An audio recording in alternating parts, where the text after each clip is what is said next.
Here. Alderman Reisenberg is absent. Alderman Tack? Here. Alderman Moreno? Here.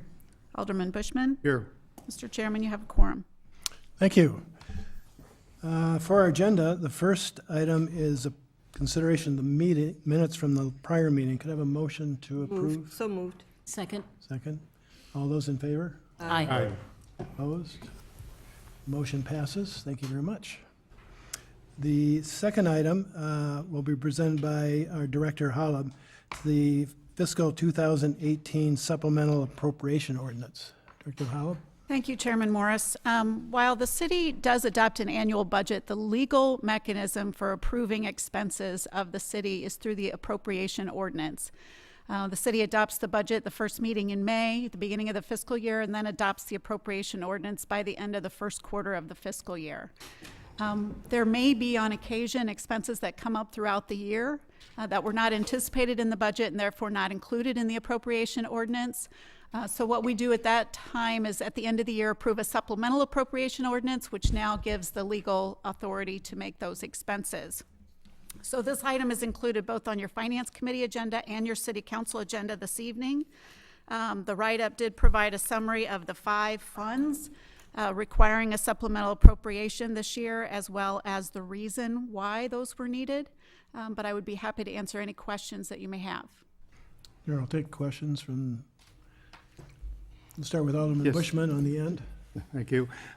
In the caption Capital Improvement Fund, you indicate expenses for the underpass, which the council approved last May.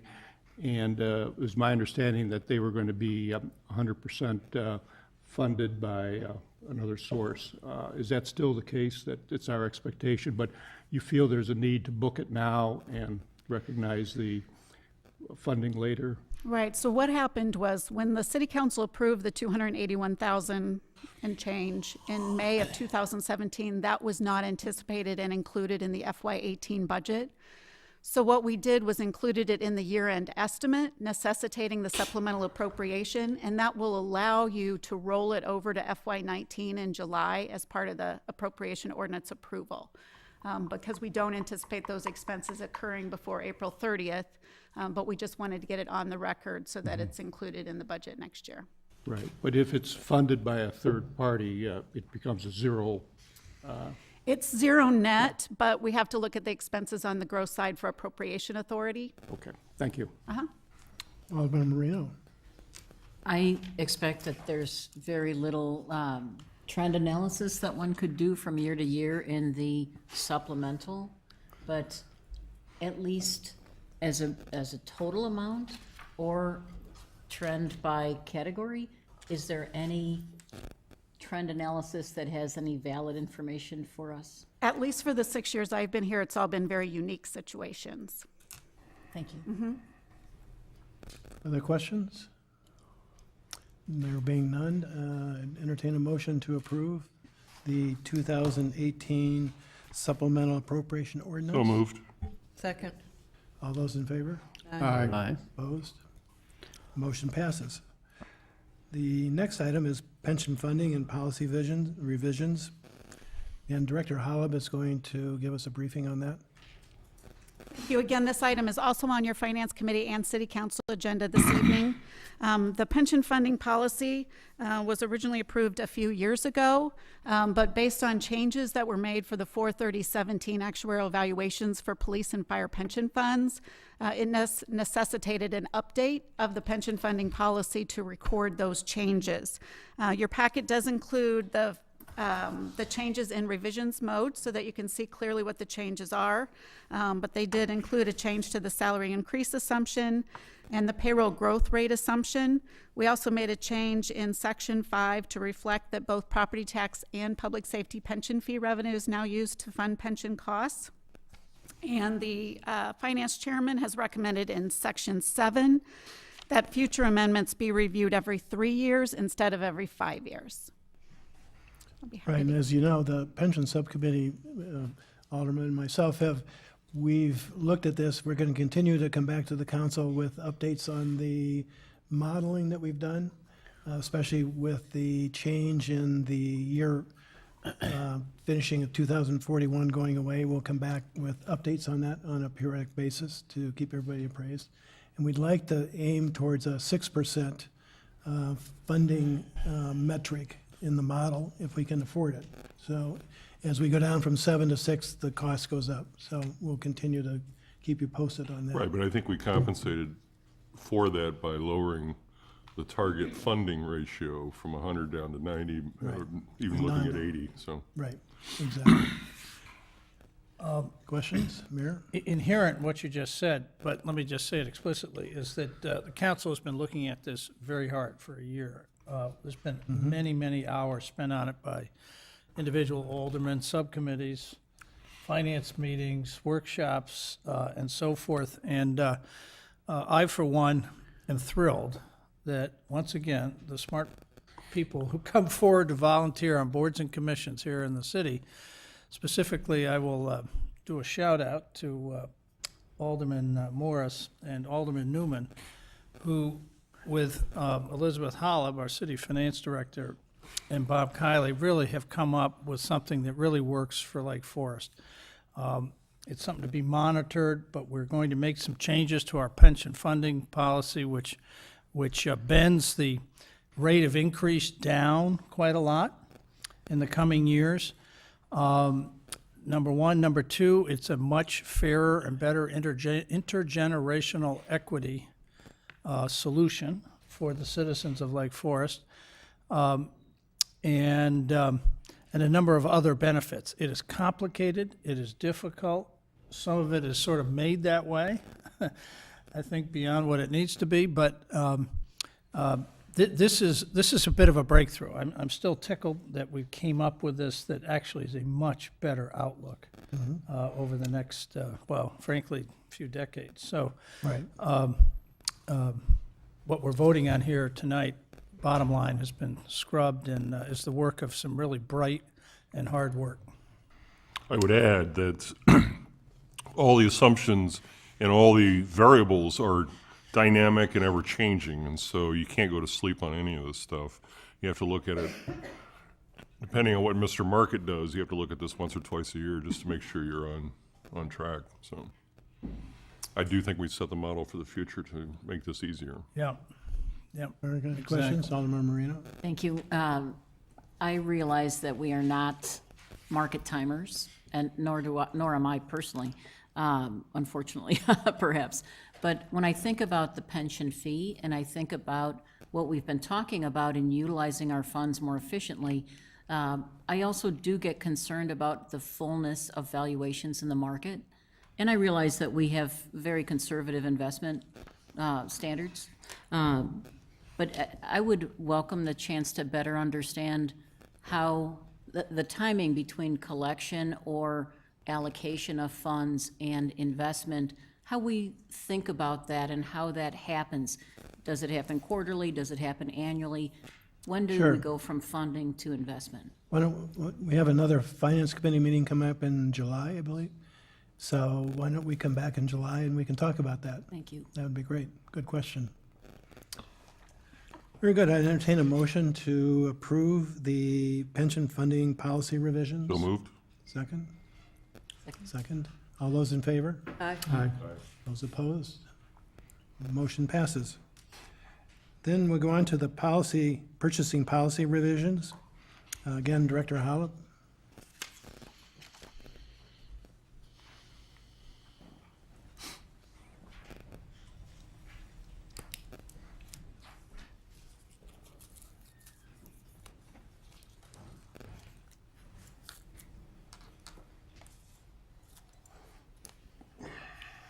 Thank you, Chairman Morris. We thought that we would begin with just an update of the accounting policy and procedure recommendations that the Finance Committee discussed in December and January before we get into the purchasing policy revisions specifically.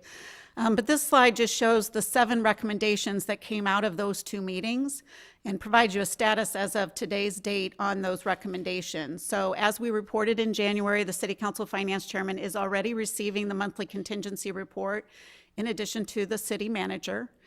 Re-educating operating departments on the contingency account procedures is waiting for the Administrative Directive 3.5 to be finalized this evening so that we know the changes before we meet with the operating departments. But those would happen over the next few weeks at the beginning of the fiscal year. Policy regarding third-party payments, that language is included in the proposed revisions for your consideration and discussion this evening. The FY18 audit to include a review of contingency account procedures and expenses. That request has been made of the audit committee and of the auditors. The audit committee meets on Thursday to review both the engagement letter for the audit as well as the engagement letter for the additional procedures. So the audit committee will be able to confirm the scope and make sure that there is a clear understanding of what the auditors will be doing, and then they'll report the results of that in October at the October Audit Committee meeting. ERP, that's our new financial system software that we've begun implementation on, is to have improved reporting regarding compliance with purchasing procedures. We are in progress with that. Our go live on the financials modules is scheduled for October. We've not started active work with BSNA, but they will be on site in May to do process review and then begin the implementation phases. Department-specific purchasing training, similar to the contingency account procedures, is waiting for the purchasing policy administrative directive to be finalized. And then the FY19 goal setting for the finance department has been completed. Any questions on those recommendations? Questions for all that? None? So the primary purpose this evening of this agenda item is to confirm our understanding of the changes to Administrative Directive 3.5, which is the city's purchasing policies and procedures. Just to give you some background, City Code Chapter 38 provides key purchasing provisions, and then from that, we developed the Administrative Directive that is much more detailed and provides specific procedures. City Code Chapter 38 has some specific provisions. It includes the payment procedures process, which is the monthly check register review and approval on the omnibus agenda. It designates the city manager as the purchasing agent and states that as purchasing agent, the city manager is authorized to issue rules and regulations related to purchasing, which is the Administrative Directive 3.5. It sets out the approval threshold that the city manager is to approve all purchases under $20,000. The city council is to approve purchases $20,000 and over. And credit purchases, the city manager is authorized to approve credit cards and credit accounts for purchases less than $20,000. There is one additional provision in City Code Chapter 38. This was added in 2011, providing additional authority related to approval of purchases. It set forth that services, unspecified but ongoing in annual amounts over $20,000 would be approved with the City Council approval as part of the budget. So on May 7th, you'll receive both the annual budget as well as a list of vendors for which the City Council is asked to approve. Insurance-related vendors that are based on a calendar year, because our health insurance plan is based on a calendar year, that amount to over $20,000. The City Council approves those prior to the beginning of each calendar year. Multi-year contracts with an annual amount exceeding $20,000 are to be competitively bid and approved by the City Council, but the City Council very frequently will approve a multi-year agreement, which means it would not come back to City Council every year because you've given authority for a 3-year or a 5-year contract. And lastly, for contracts with vendors or other providers, 1, delivering supplies or parts on an as-needed basis in individual amounts under $20,000, but in annual amounts anticipated to be more than $20,000, or delivering instructional services as part of fee-based recreation programs. These contracts or similar authorizations may be approved by the city manager, provided that the total amount is included in the budget and does not exceed $75,000. So that's the current code provisions. As mentioned, Administrative Directive 3.5 sets forth the rules, regulations, procedures stemming from Chapter 38 of the City Code for the departments to follow in day-to-day purchasing. It was last revised for May 2016, and we will provide for you a summary of proposed revisions for May 2018. The first change is related to third-party payees. This was a specific recommendation coming out of the December Finance Committee meeting. There is proposed language regarding a definition of third-party payee in Section 3, and these changes are all redlined in your packet. And then the actual limitations are set forth in a new Section 5.14 regarding third-party payees. In Section 5.7, we talk about the approved vendor list. This is the vendor list approvals related to that last item in Chapter 38 that was added in 2011. There is a proposed change in Section 5.7C4, which relates to the delivering supplies or parts on an as-needed basis in individual amounts under $20,000, but in annual amounts anticipated to be more than $20,000 shall be reported to the Finance Committee Chairman for his/her approval.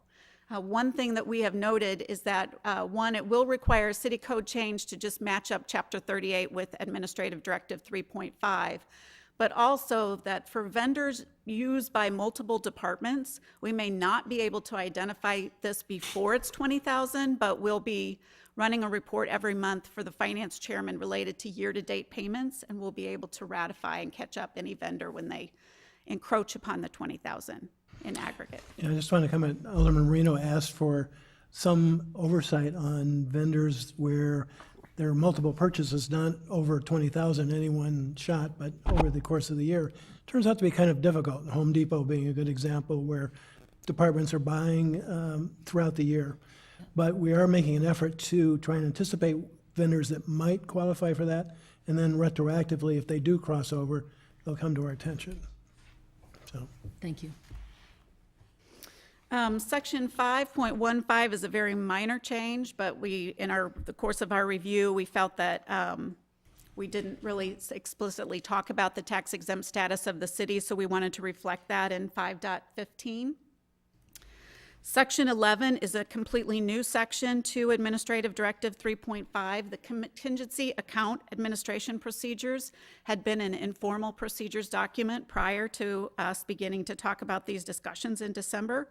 So we felt that the best way to handle this was just to fold it into the purchasing policy. So we've got a new section 11 that is all red line because it's new to the administrative directive, but does reflect the changes to the contingency account administration that the Finance Committee discussed in January. Also in January, there was a request that the administrative directives specifically call for the Finance Committee to review this document annually. So we've included that in Section 12. And then in Attachment B, there is a current form that the city uses for sole source and special city requirements. We have proposed striking that form and replacing it with a vendor approval form that's found on page 36 of your packet. It mirrors somewhat the old form, but it added a couple items, including the full amount for the entire year, rather than each specific expense for a particular vendor, and also a determination as to whether this is a one-time approval or a permanent approval. Frequently, there are vendors who are sole source that the city cannot obtain IT maintenance services or those kind of things from another vendor. So we felt the most efficient process was just to permanently approve them as vendors and not have to do the approval each year. So that is a summary of the changes, and I'm open to any questions, changes that you might have. Otherwise, this would be included in the administrative directives coming to the council for approval on May 7th by Deshay Calmar. Alderman Marino. So where we have single source or sole source suppliers, even if we have no option, I'll say theoretically, or in reality, there are options. So I would like to, even in a multi-year environment or contract, request that those multi-year single source suppliers be highlighted to the finance chair and reviewed by the finance chair or the finance committee as the finance chair directs annually. Okay. We've put a lot of thought into this. It turns out to be quite complicated when you're trying to manage annual contracts with prior approval versus competitive bids versus sole source versus these vendors who are used by multiple departments, and trying to get that, as part of our new system, retroactively visible to everybody. So the director's put in a lot of work to do that, so. Is it fair to say we're close to exhausting this subject? The very comprehensive. Like taxes, Alderman, again. Morris, yes. Everybody's thrilled to talk about this stuff. Oh, so but I thank mean, you. it's on top of an already very thorough Right. administration process. These are quite a lot of updates. Well, and thank you for the time you spent on this, Alderman Morris. I think that, Director. well, you as well. I think that we have major responsibilities about double what they might have been a few months ago, and I know that takes a lot of time and effort, so thank you for that. Well, thank you, Director, and Diane, thank you. We need to approve this, so I have a motion to approve. So moved. Second? Second. All those in favor? Aye. Opposed? The motion carries. Thank you, Director. Other business, just for informational purposes, any questions on the other business, the attachments on the March 2018 flash report or the investment policy restatement? There being none, there's an opportunity for public comment. Anybody in the audience that would like to come up and make a comment? None? None being said, seen? I would entertain a motion to adjourn. So moved. Second? Second. All those in favor? Aye. Aye. All opposed? None? Well, thank you. Motion is passed. We are adjourned. Thank you.